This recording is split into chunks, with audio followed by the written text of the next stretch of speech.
Dit is nou 12 minute oor 6 en ek gesels nou regstreeks met iemand wat al aan die werk is nog voor die haan kon kraai. Ons minister van Landbou en die leier van die DA, John Steenhuisen. John, goeiemôre, good morning. Ja, goeiemôre, dis wonderlik om saam met julle vandag te wees, vroeg in die môre. Baie dankie vir die geleentheid.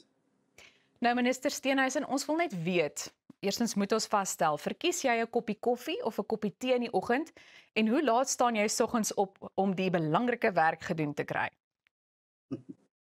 Ja, ek hou 'n bietjie van tee in die môre, maar ek is vroeg op, 4:15 in die môre.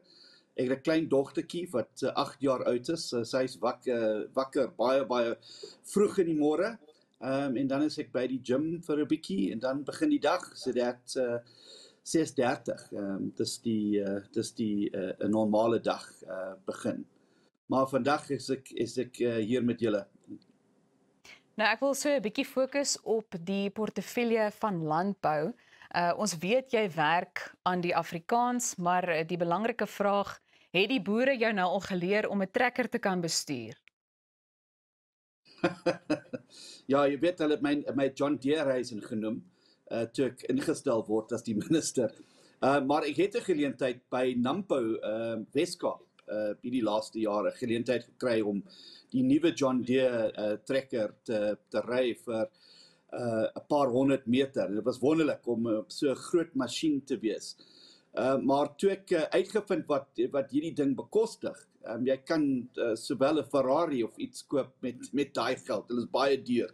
Maar baie belangrike dinge wat nodig is in die landbousektor. Ja, en ek dink dit is baie interessant. Nou jy as kyker is ook baie welkom om saam te gesels. Miskien het jy 'n vraag vir minister Steenhuisen. Skandeer gerus die QR-kode op jou skerm en stuur vir ons jou boodskap deur middel van WhatsApp. Nou John, ek wil ook uitkom by 'n ander belangrike kwessie want jou departement het onlangs die Jozini Kleinboer projek in KwaZulu-Natal bekend gestel.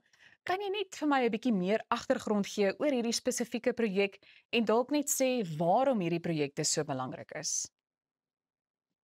Ja, dis 'n wonderlike projek en dit was 'n groot kans om daar te wees, saam met die LUR in KwaZulu-Natal. Want dit is 'n baie belangrike projek. Dis 'n vennootskap tussen die privaat sektor en die departement van landbou op 'n nasionale vlak en ook provinsiale vlak. En dit was 'n vennootskap met Unilever. En wat hulle doen is hulle sê ons sal vat alles wat hierdie klein boere kan groei, en ons help hulle ook met die ondervinding wat hulle nodig het om suksesvolle klein boere te wees. En dit is belangrik want jy kan nie net mense 'n stukkie grond gee en dan 'n paar saadjies en dan miskien 'n trekker of iets en sê ja, dan is jy nou 'n boer. Jy moet mense saam met marke saambring om seker te maak dat hulle kan jy kan dan waardeer dat hulle 'n kans het om besighede op te bou.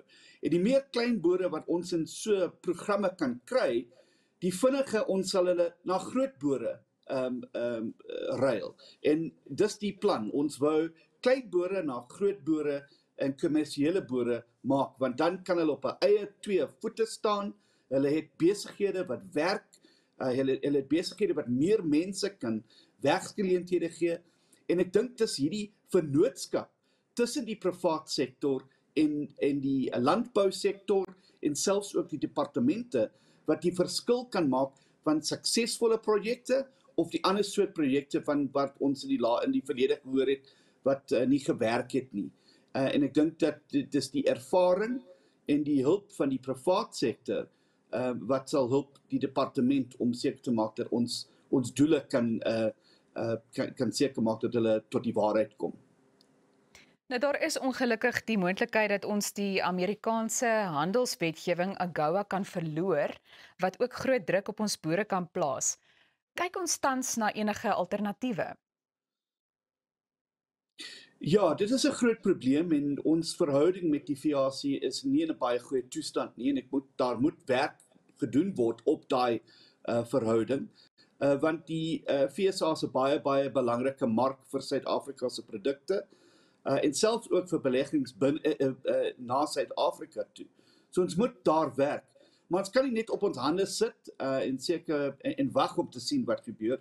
Ons moet iets nou doen en ons is besig saam met die sektor en die spelers binne die sektor om nuwe marke oop te maak vir Suid-Afrika se produkte. Byvoorbeeld ons het appels nou en hulle is nou in Thailand vir die eerste keer in 16 jaar. Ons is besig met druiwe na die Philippines toe. Ons soek rooi vleis na Saudi en ander plekke.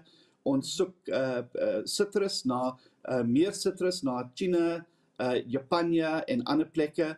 En om seker te maak dat as ons AGOA program verloor, dan het ons ander marke, so dis nie 'n groot skok.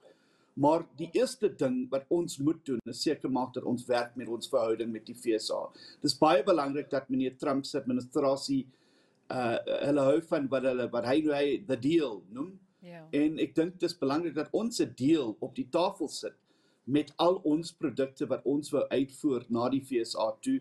Ons moet kyk na tariewe en hoe ons gee die FSA 'n geleentheid om dinge by ons mark te stuur, so ons kan daai verhouding verbeter. Ek het ook departement lid na die FSA gestuur. Ekskuus, ek gaan nie ongelukkig daar in die rede moet val, maar baie dankie dat jy vanoggend by ons aangesluit het en ons hoop dat jy vanaf klokslag gaan inskakel vir Goeiemôre, Good Morning. Jy kan ingeskakel bly vir die res van die program, net hierna gaan maak solank vir jou nog 'n koppie koffie.